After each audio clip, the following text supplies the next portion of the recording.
The Bressler Award. I have looked at the list of prior recipients, and it is great company. This is a wonderful and unexpected honor.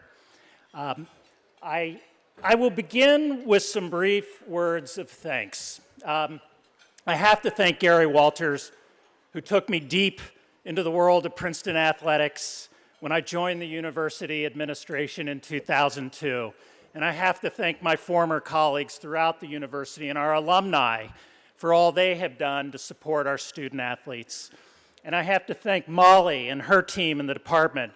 They have set the gold standard in higher education when it comes to the integration of athletics into the educational mission of a university. You live the spirit of the Bressler Award every day. And my wife and my family, they have supported me as I have tried to support you from my post here at the university every day. My sometimes fanatic, strange, and obsessive desire to connect with Princeton. They have understood me in their way. And I wish I had the time to thank all of you more expansively, but I really need to get down to the task at hand, and that is to thank you, our student athletes here in the class of 2016. Here we are. Our bags are packed. We're moving on. I'm moving to Arkansas to build a school, and you are moving all over the world to continue building your careers, your lives, your futures. And while I do share your excitement about the opportunities waiting for all of us, I also feel your pain of imminent separation from the university, just as I felt it when I left Princeton for the first time in 1985 after 4 of the best years of my life. I remember wandering around a deserted carcass of a campus for days after my commencement, searching in vain for someone, for some scrap of joy or commiseration in the ruins of my undergraduate life.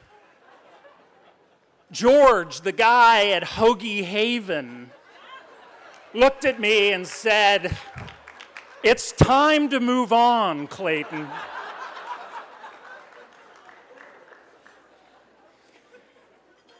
So I poured my heart and sank my teeth into my last body bag. And I headed to California, where I found the beginning of a path into law and education, a winding path, a very winding path, that eventually and happily led me back to Princeton in 2002. And for the past 12 years, I've been living right across the street from this spot. I have spent countless hours walking around here with my dogs by night, watching them terrorize golfers by day, cooling off after runs, blowing off steam, and taking in the beauty of this campus in Cleveland Tower. And now, Margaret and I, we're packing up. We're packing up a decade of memories and friendships and selling the house where we raised our 3 children.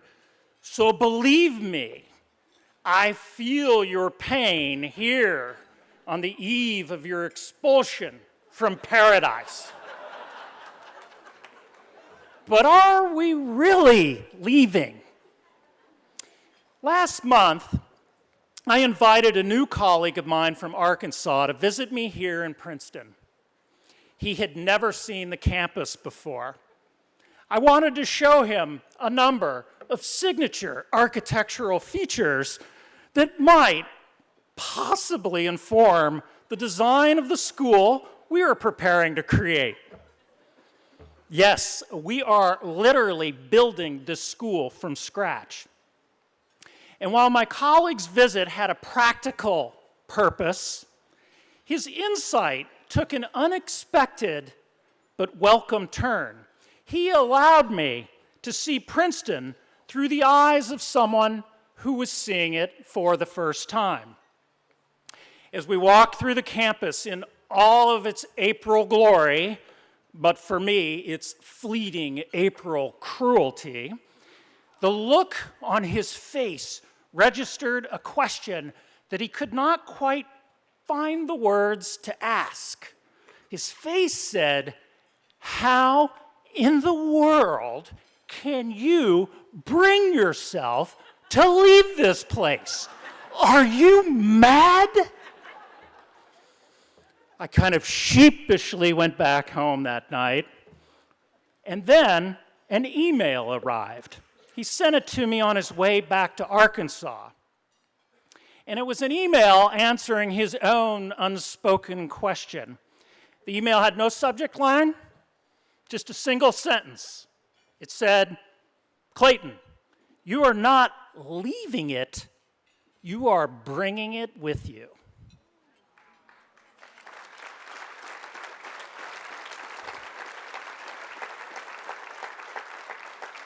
And that is the truth. I am bringing it with me. Not all of Princeton, of course.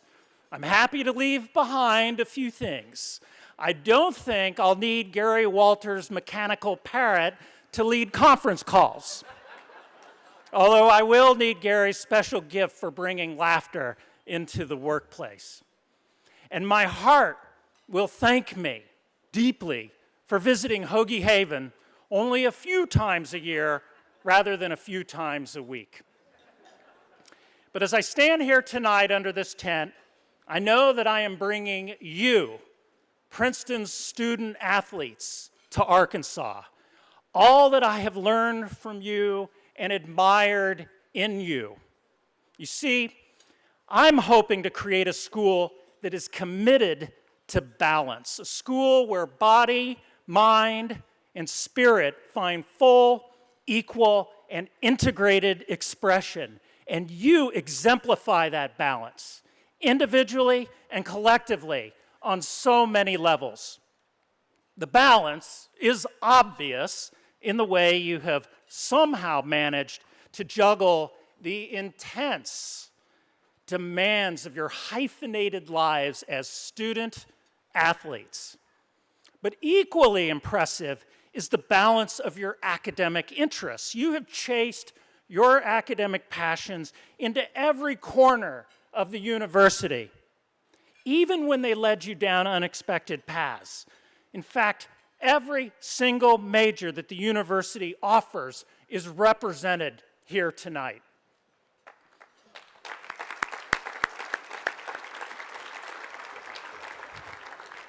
But your balance is evident in so many ways, in the breadth and depth of your interests beyond the classroom and the playing fields, most notably in your commitment to public service. You have poured so much time, energy, and compassion into the life of our community.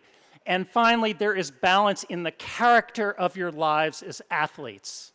Your steady, methodical preparation, your composure under pressure and public scrutiny, your resiliency in the wake of defeat, your humility and joy in victory, your passion for life.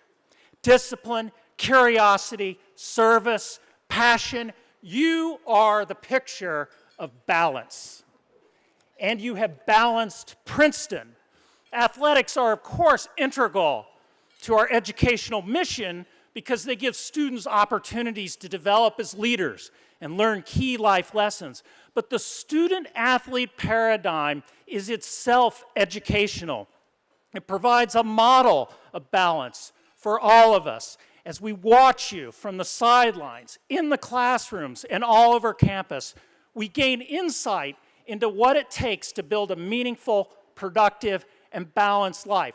During my undergraduate years, I lived with 4 different student athletes, one in each year. And unlike me, they were student athletes of consequence. I learned something from them every day. They called it straight with me. They taught me, they corrected me just through their example in countless ways. And I have continued to learn from you over the past years from my post in West College. So I'm not leaving. I'm taking Princeton with me. And just to be clear, I'm not planning a collegiate Gothic revival in Bentonville. Or I'm not planning to replicate any other school. This Arkansas school will emerge naturally from the history, culture, and architectural vernacular of the region that it serves. It will be a school with a unique character, and I hope it will hold a unique and distinctive place in the world. But I am taking your example with me as I head off to create a place where students can achieve that delicate, beautiful, extraordinary balance that has defined your time at Princeton. And you are not leaving either. You are bringing Princeton with you. This place, for all of its pull and gravity, is completely portable. As Princeton moves from being the place where you are now to the place where you were, remember that Princeton is also the place where you will always be, wherever in the world you may find yourself. Life is like riding a bicycle, Einstein once observed. To keep your balance, you must keep moving.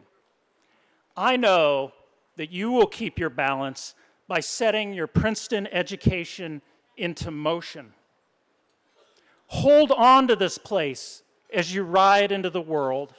Share it, extend it, and use it to make something new. And remember that you can always come home again. And if you need a place to crash over the next few days before you get moving, you can stay at our house. We just sold it. It's right across the street. Keys are under the mat. The refrigerator is full.